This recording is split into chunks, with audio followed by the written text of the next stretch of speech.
अस्सलाम वालेकुम दोस्तों, आपका अपना भाई आज एक नई वीडियो के साथ हाजिर खिदमत है। उम्मीद करता हूं कि मेरे तमाम कबूतर परवर भाई बाखैरियत से होंगे। दोस्तों आज हम खान तजम्मल खान के चंद जोड़ों का शौक़ करवाते हैं। हमारे साथ पीर मुदस्सर मौजूद हैं। दोस्तों पूरी वीडियो एंड तक देखें, इंशाल्लाह आपको फ़ायदा होगा। दोस्तों वीडियो अच्छी लगी हो तो लाइक एंड शेयर कीजिएगा, चैनल को सब्सक्राइब करें, बेल आइकॉन के बटन को प्रेस करें ताकि हमारी नई आने वाली वीडियो को बआसानी देख सके। ये एक जोड़ा चेक करें, ये इसकी आँख चेक करें दोस्तों, ये चेक करें। ये पीला का कबूतर है कलनोका। ये खान तजम्मल ने न्यू जोड़े लगाए हैं तो आज ये शौक करवा रहा है खान तजम्मल हमें।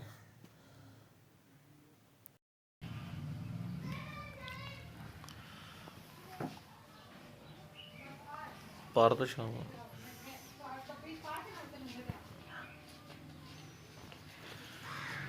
माशाल्लाह। जमल भाई ये कितों इन्हां दी की हिस्ट्री है? ए भाई दस्सो डिस्कस करेंगे तो दस्सो जब के तो जोड़ा है। अच्छा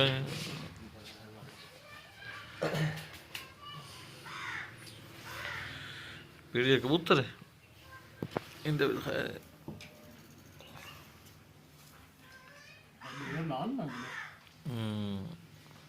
बने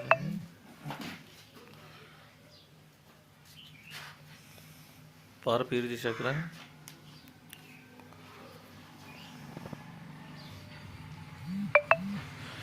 माशाल्लाह ज़बरदस्त जोड़ा है जी, अल्लाह ताला नसीब करे।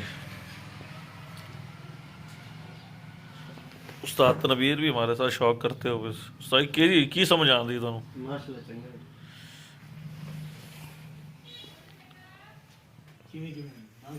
चंगे सन हाथ तड़ो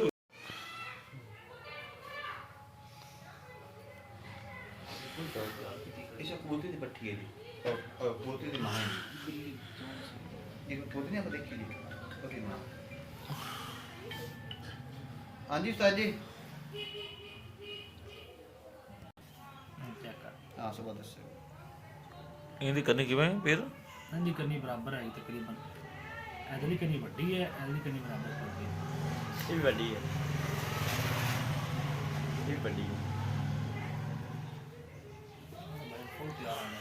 क्या है थोड़ी फूल माया होनी पड़ी ये पट्टी दी पे मां है ये कबूतर ने जेड़ा ओदी पे है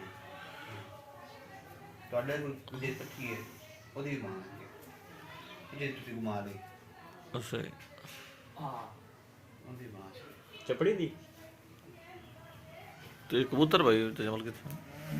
कबूतर शायद खरीदा है सर अपना खान भाई है डाकोर दो तक रास ब्रीड।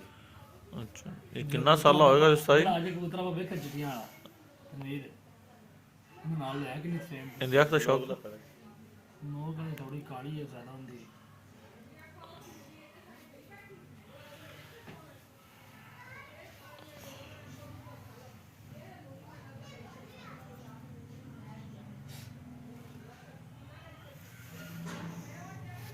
कबूतर काला पर पहले भी सी हुन कड्डियां नहीं है ये पाले बल्कि ज्यादा सन